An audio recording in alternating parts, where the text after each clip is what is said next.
Tae Mu has figured out the glaringly obvious truth. He's understandably upset by the betrayal, but Tae Mu isn't a man who typically acts on impulse. So, following a night of plotting, stewing, and shot-putting Hari's doll across his office, he calmly asks Hari, as Gi-hee, out to lunch, giving her the opportunity to confess her sins before unleashing the full wrath of his psychological warfare. After a series of probing questions, she continues to dodge the truth, and unbeknownst to Hari, her dishonesty prompts a disappointed Tae Mu to throw down the gauntlet.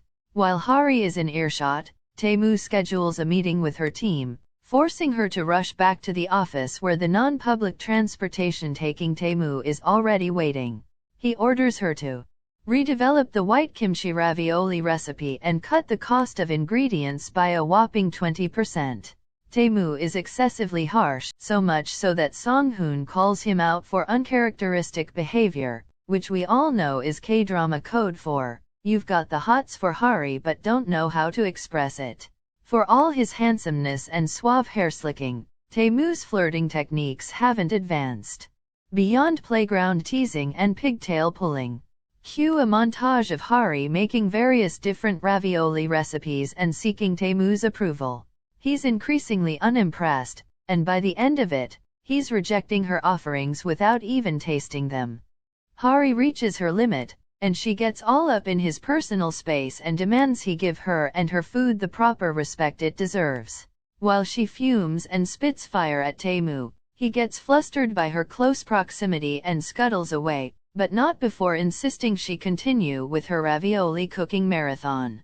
With the GoFood anniversary ceremony fast approaching, Tae Mu amps up his petty revenge by asking the blind date formerly known as Gi-hee to accompany him.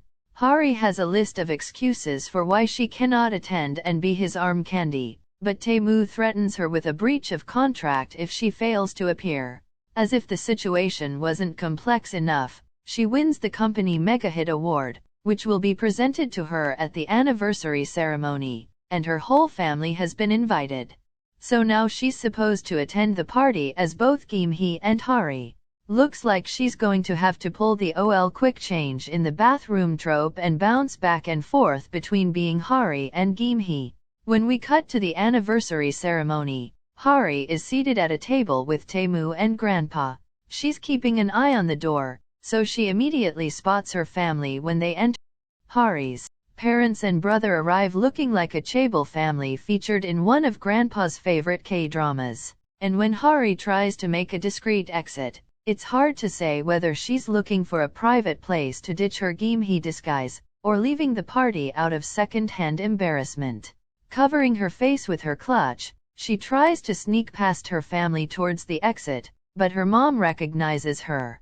Hari averts her face and insists she's someone else, but the more she struggles, the more mom creates a scene.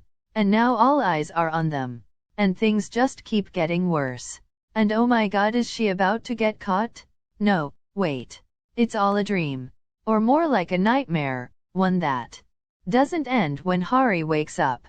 She opens her eyes and finds Tae Mu looming over her like a giant extinct bird of prey. He acts all peeved to have caught her sleeping on the job, but when she burns her hand on a pot, he instinctively reacts and has to stop himself from comforting her. That night, Hari and her co-workers have a team dinner, and Hari drinks her weight in soju, becoming so inebriated that she drunk dials Tae Mu and tries to beg and plead her way out of attending the ceremony as Gi-hee.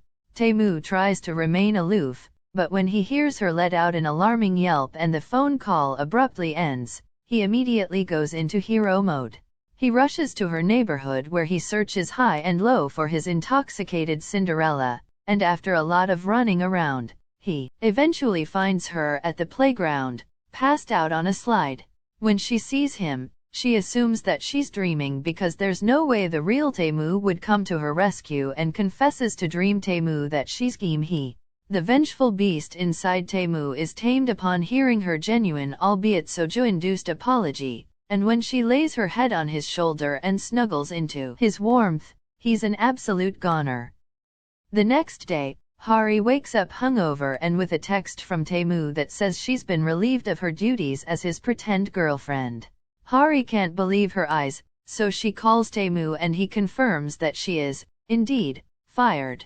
Not only did Tae Mu release her from their relationship contract, but he also decided to accept her original white kimchi ravioli recipe. The latter should have ticked her off a little bit, but she's too busy celebrating her freedom to care that she wasted a lot of time and effort cooking up a basil lion ravioli recipes. Unfortunately, before Tae Mu left the country on a business trip, he forgot to tell Grandpa that he broke up with Kim Hee, and Grandpa dearly misses his future granddaughter-in-law. He's able to track down Kim Hee's phone number and invite her out to dinner. Hari hesitantly shows up at the restaurant, but Tae Mu intercepts her at the door. She assumes he's mad and explains that she didn't know how to reject Grandpa's invitation, but Tae Mu is focused on the phone call that he just received from Song-hoon. Young-so found a camera in the lamp from her neighbor, and Song-hoon chased down the perverted peeper on her behalf. Rather than waste time trying to explain the situation to Hari, Tae Mu tells her to come with him, but he calls her by her real name. She's shocked. And that's where our story ends. How is episode 5 to you? Please click the thumbs up if you like the video and don't forget to hit the subscribe button. Thank you.